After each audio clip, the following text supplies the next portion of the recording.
This episode is brought to you by my bookkeeping strategy sessions.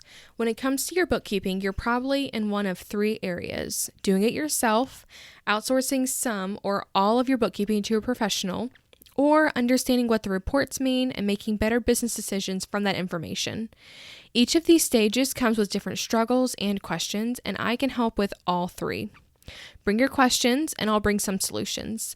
To book one of these sessions, email me at lydia@dacbalance.com. Now on with the show.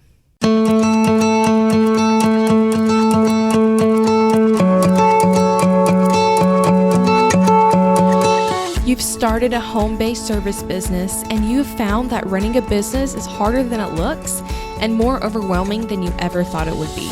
This podcast is the best of the best information that I've learned to help grow and sustain my business. Listen, subscribe, and follow along. We can avoid the overwhelm and start creating a business we love to run. Welcome back to the podcast. This episode is going to be a little bit different today because I am not going to talk about bookkeeping. I'm not going to talk about marketing or technology or bookkeeping or any of it. I am going to give you guys part one of a book review of what I have been reading the last couple weeks. The name of the book is High Performance Habits by Brendon Burchard. And I actually ordered this maybe a couple months ago or something like that. I think I heard about it on a podcast somewhere, or I saw it being advertised. And I was like, oh, that's interesting. Like, I'm interested in that. I'll read it. And there's several things I want to talk about before I get to my first, just biggest takeaway that I've gotten from this book. So number one, this is not a book that you read one time. So currently, whenever I wrote this episode, I was on page 206 out of, let me see how many pages are in the book. I think there's like 400 something. Okay. So like actual pages that aren't the acknowledgement or anything like that, there's 342. So I was like, 2/3 of the way done. And I've already thought several times that I need to go back and reread this book at least 5 more times just to get it in my head and to work on the skills that he's talking about. So at this point, I have finished the book and I'm probably going to reread it again in September. I read through it in August and I'll probably read through it again in September, possibly October, and maybe even November. It was so good. So number 2, the author talks about two different groupings of habits that you need to create to be a high performer in the long run. Not the short run, not just today, but in the arch of your life to be a high achiever. He breaks the habits up into personal habits and social habits. And your personal habits are to seek clarity, generate energy, and raise necessity. And your social habits are to increase productivity, develop influence, and demonstrate courage. And then he goes through different chapters to break down each of those because, those are just really like big things. Like, how do you generate energy? I don't know. I'm tired all the time, but I'm also pregnant right now. So that's probably why. But he gets really specific. He gives really great action items for each of those things. And it's... I'm trying to think. I'm having pregnancy brain right now. It was just really informative. It was unlike any other high performance or goal setting book I'd ever read before, because it didn't say become an extrovert, or it didn't say just hustle and grind until you get there. Like, it actually said, okay, so during the day, this is what you do. Like, when you wake up, these are some things you should be doing. If you have this mindset, this is how you should change it. It was fantastic and very detailed, and I obviously highly recommend it. So I want to focus for the rest of the episode on one part of the book that has really stuck with me. So for years now, I have been listening to a podcast that is geared towards high-performing women, and I actually don't consider myself to be a high performer, but I would like to be. I've always wondered what kind of habits that they create and what they do on just like a regular day that makes them a high performer over the long run.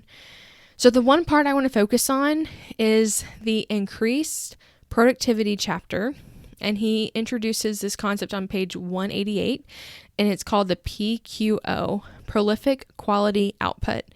Basically, this is spending time on tasks that move your business forward instead of just working on tasks that are mundane and repeatable. So for example, managing your email inbox is not a PQO. You have to do it. We all have email that we need to respond to and work through, but it's not something that's really going to move you towards your goal. In some ways, cleaning your house is also like this. I'm not saying you should have a dirty house, and please don't use this as an excuse not to clean, but it's not a PQO. That happens to me more, and this has happened to me more and more days than I want to remember. I'll work all day and think, what did I actually accomplish today? What is going to last that I don't have to just redo tomorrow? And my problem was that I wasn't spending enough time on my PQO. And he suggests writing down the prolific quality output goals that you're working on. So for me, those are, for my business at least, they're my podcast, my strategy sessions, my client consulting, and my Facebook group and different things that I'm creating for them. So those tasks are in my business, are my big goals and what are going to drive my business forward in 2019 and 2020. Now, here's the magic behind all of that. So you can probably say, okay, of course, like those are things that if I work on them, like they're going to move me forward. Great. Here's the magic. He suggests splitting your time 60-40 and working on your PQOs for 60% of your time and using the other 40% for tasks that have to be done but aren't necessarily PQOs. I know. So this kind of blew my mind because on the other hand, if I spend all day working on these goals, I will still feel behind because I didn't work on any other parts of my business like networking or social media or email or even my own bookkeeping or goal setting or learning. And if I'm not balanced either way, then I don't feel like I've gotten much accomplished. So here's what I've done. I wrote down those PQOs, my podcast, strategy sessions, client consulting, Facebook group, and different things that I'm creating with that on a lined sticky note, and I put them on the board in front of my desk. And then I took another sticky note and wrote out the tasks again, but this time I left a little space on the left-hand side. And there's normally 40 hours in a work week, so I multiplied that by 0.6 and I got 24 hours. And then I split up those 24 hours among the PQO tasks for this week. So this week, it's 10 hours for the podcast that I'll work, 3 for strategy sessions, 5 for client consulting, and about 6 or so for the other things that I'm working on. And this will change next week. Hopefully next week I'll cut down on the podcast hours because I'm getting a lot done this week, and I'll increase on, the Facebook group or strategy sessions. And so those are other 2 goals that are important to me right now. And so yesterday when I sat down, I worked for a few hours on my strategy sessions behind the scenes and on sales. And I wrote down my tasks in my simplified planner, timing myself out, and I got to work. So I knew I only had 2 hours to work on those things. And I thought, okay, what are the tasks that I can do that are going to move this forward? And how can I do them in these 2 hours? So I only worked for a few hours, but I felt so accomplished by the end of it. I worked on tasks that are going to last, like beefing up my intake form, reaching out to clients and reaching out to new clients that I want to work with, and all things that I woke up this morning so grateful that I had done and things that I can use today. So today I'll probably spend like 5 to 6 hours working on the podcast. So I'll type out scripts, record, edit, schedule, all my posts for the next couple weeks. And I'm hoping to even get all of September's done and October's done so that I can spend time next week focusing on the marketing side and other aspects that I've been wanting to do. And after I finish an hour, I just mark it off on my sticky notes so that I track my progress. And then I get up, I get some water, I walk around, but I time it per hour. And as I was thinking about this later on, as I was thinking about, time blocking and not just time blocking, but really setting aside this time for things that are going to move me forward, I realized that is why I was able to finish my master's in a year and a half, and why I was able to launch a podcast quickly, and why I was able to get several clients quickly at the beginning of my business. It's because I focused on tasks, number one, that were going to move my business forward. So for my master's, I spent well more than 24 hours a week working on it, but I was always doing things to move me forward instead of working on things that like email or different things like that just kind of put me in a loop. I was moving forward with it. Same for the podcast. Whenever I decided to launch, I bought a course and I went through it and I took action. And I think I bought that in January, and by March I had my podcast up and running. And as the same thing with clients, I just focused really intently on getting clients at the very beginning of my business. And I just networked and I met with people, and that was just my main focus. And I haven't been doing that the last couple months. I have been more focused on things that are good to do, but they're not tasks that are going to move me forward, because I felt like, I don't have this done, or I should probably do this, but I should have been focusing more on these core things that are going to really move me forward in my business. So I hope you can see how this can help. I've only been doing this for a few days, but I already feel more like a high performer than I did on Monday.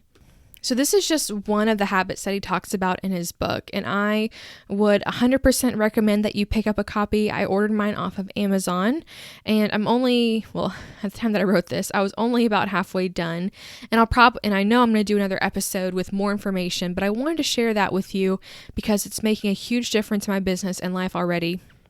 And I can tell you, I wrote this episode last week, and this week what I did is the same thing. I got out, let me find it. It's underneath this paper on my desk. Okay, so I even pared down my PQOs from last week. So last week I had a few more things on my list than I had, and I decided to simplify it even more to only 4 things for my business. So my podcast, strategy sessions, client consulting, and my Facebook group. Those are the 4 main things that I'm working on right now. So this week, because it was a holiday, I had 19 hours. So I just broke it up into 8 hours for the podcast, 3 for strategy sessions, 6 for client consulting that I've already finished, 2 for Facebook group, and that's it. And I am focusing intently on getting all of those hours in this week. And I broke out the tasks I need to do for each of them just to see how much of those things I can get done to move my business forward. And I am seeing the progress from last week. I am already seeing the results from last week of doing those things, working on the podcast. Last week, I was able to get 3 months of podcast episodes written out. I'm hoping to have all of those done and recorded this week for you guys so that it's way more consistent. And the same with strategy sessions. I was able to offer it to more people, and I'm seeing more responses. So, and more bookings and things like that. So I am just thrilled with that just one tip. And again, that tip was in the increased productivity chapter, and I just highly recommend that you read that. So I hope you enjoyed that. It was short, but it was a little bit different than what we normally talk about. And like I said, if you guys like hearing book reviews and different tips from books that I'm reading, definitely send me an email and let me know. My email is lydia@dacbalance.com, and I would love to connect with you there. You can also find me on Instagram at lydia.miller.mba. So until next time, go and make it happen.